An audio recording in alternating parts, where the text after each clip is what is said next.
Nestor Vega, bonjour. Bonjour. Donc tu es ex-réfugié chilien en France, tu es président de l'association Terre et Liberté pour Arauco. Alors aujourd'hui on aimerait bien, pour Tamazra TV, on aimerait bien avoir une idée de l'actualité dans le pays mapuche et de la situation que vivent les Mapuches aujourd'hui. Voilà, écoutez, il est simple. La population mapuche au Chili, c'est à peu près 2 millions de personnes, de laquelle plus de la moitié se trouve dans de grandes villes, Santiago, Valparaíso, Concepción, et reste de la région mapuche entre 800 000 mapuches à 1 million. Et là, il y a un affrontement constant avec le groupe de la police et qui se sont installés dans le territoire mapuche. Et il y a quatre régions dans lesquelles se sont installés des groupes de policiers avec 5 militaires, avec des camionnettes, avec des métagettes, avec des forces armées, pour contrôler les Mapuches qui sont en train de faire la récupération de leur territoire. Donc, actuellement, il y a une récupération assez importante. Il y a plus de 150 000 hectares qui ont été récupérés depuis qu'il a commencé la récupération. Et ça continue. Ça continue, c'est un territoire assez vaste, assez grand, et difficile pour la police de pouvoir contrôler tout ce qui se passe.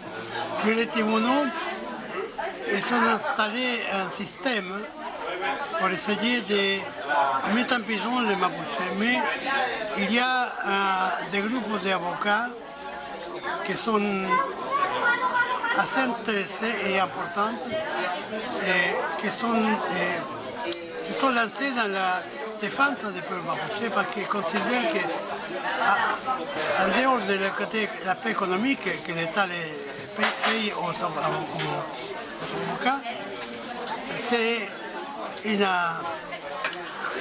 compréhension de cette lutte mapuche et le fait que la police se comporte mal, eux, ils réagissent de forme négative contre l'État chilien. Donc on a eu beaucoup de procès, beaucoup. Il y a constamment, dans les mois de mars, j'étais au Chili, j'ai assisté à 2 procès. Et il y avait un Mapuche qui avait 9 procès. 9. Quand j'étais là-bas, c'était son 8e procès. Il avait 7 procès qu'il a été innocenté. Quand j'étais là-bas, il s'est présenté avec le 8e procès. Il est sorti aussi libre. Il avait un seul procès dans lequel il risquait 1 an.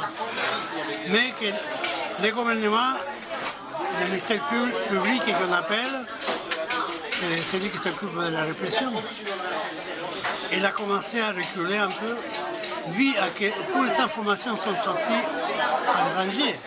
Parce que les Mapuches sont un système de communication extraordinaire.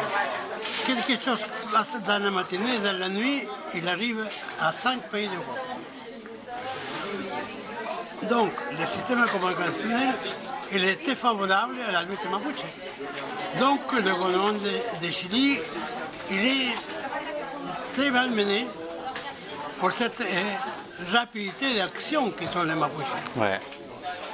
Et donc, actuellement, il y a une trentaine de prisonniers politiques Mapuches, mais qui sont en train de sortir.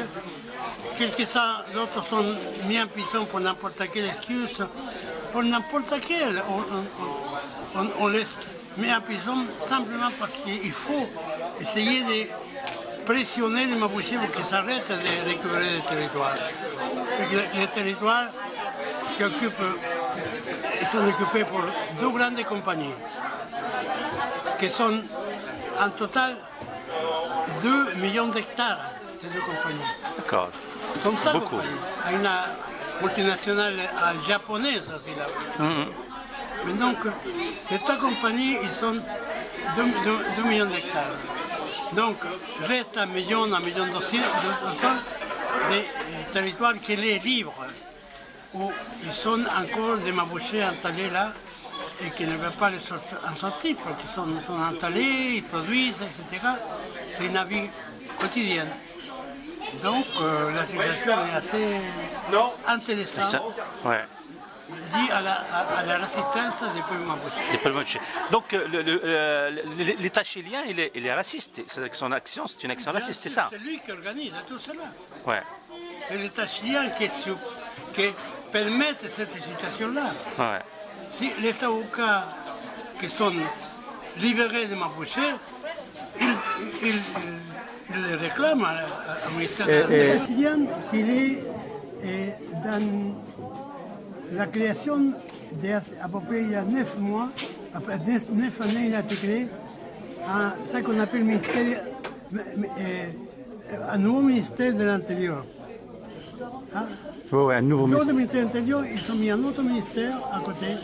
Et ce ministère s'occupe de la répression de tous les mouvements sociaux, spécialement les Mapuches. Pourquoi les Mapuches dérangent à ce point? Pour quelle raison les Mapuches, la lutte des Mapuches dérange à ce point, notamment l'État chilien? Parce que les Mapuches n'ont pas peur à la prison et qui n'ont pas un autre chemin. Quel autre chemin je reste?